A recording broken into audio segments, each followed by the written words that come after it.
The 2022-23 NBA season tips off this evening, and just after the show today, you can catch the Boston Celtics at home to Philadelphia 76ers at 6:30 p.m. That's 7:30 EDT.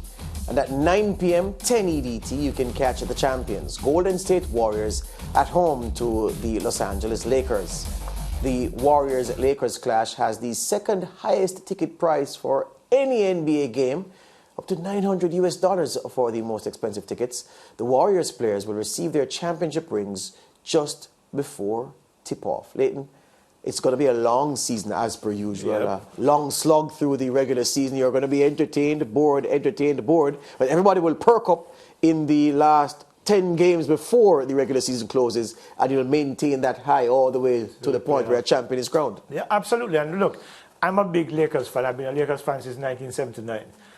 But last year, as I told Lance on set here, the Lakers picked an aging team last year and it imploded. And of course, we saw the results of that. Didn't make the playoffs. They've retooled somewhat, but they go up against a Golden State Warriors team that is confident, coming off a championship, and they've added some nice little pieces that will make them even better for the coming season.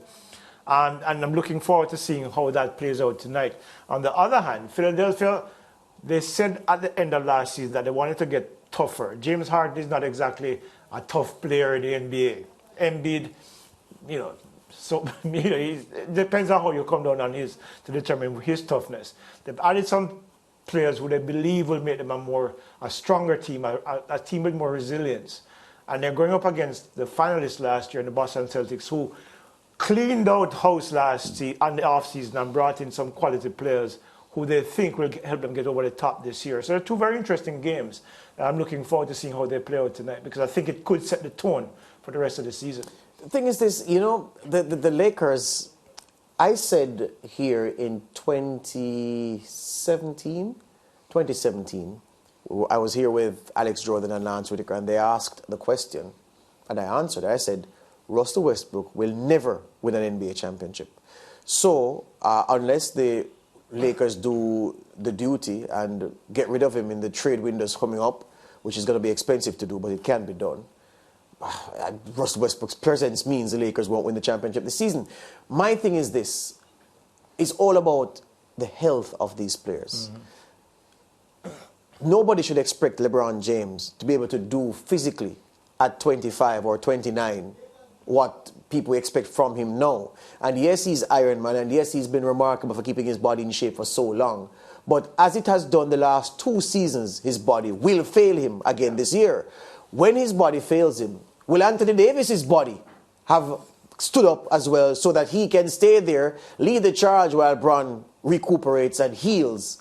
The question is, well, the jury's still out on that, because Anthony Davis's body is perhaps even worse than LeBron James, who's perhaps 10 years younger than him. Brittle. There you go. I've never seen a player who gets injured as often. I mean, superstar player that is as injured as often as Anthony Davis. How many times did he go down last season? About 3 or 4 Several times. Several. It's ridiculous for the money that he's being paid, for the responsibility that's on his shoulders, supposed to be carrying this team. Yeah. I'm surprised that the Lakers didn't seek a trade or find a way to bring somebody else in who could take that responsibility from him. And that's my major concern for the Lakers this season. For the 76ers, here's where I'm taking it, though. I think they're going to be even better this season than last, because you spoke about James Harden not being the toughest guy. That's true.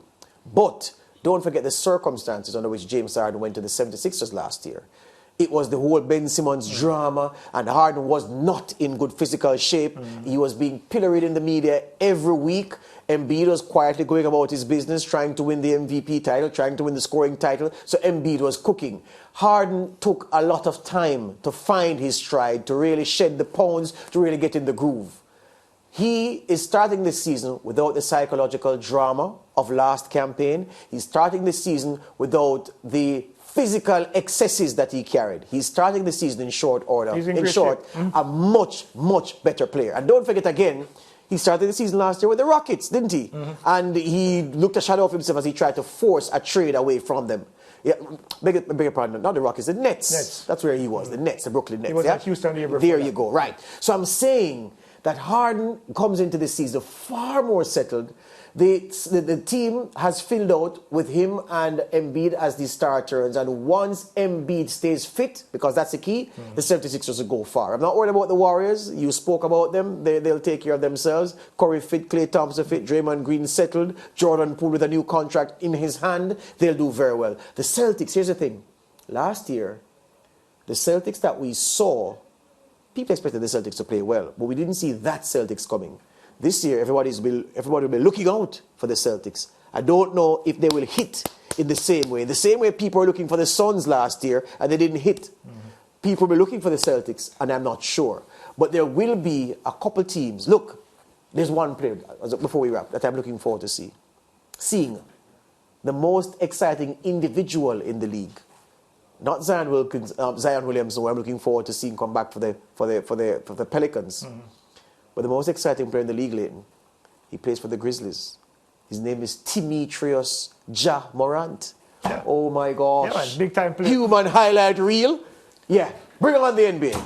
Yeah, man, big time player. And of course, mentality. What I like with him is the mentality as well. He's an incredible player. Yes. We take a break. Back with more of the SportsMax Zone after this.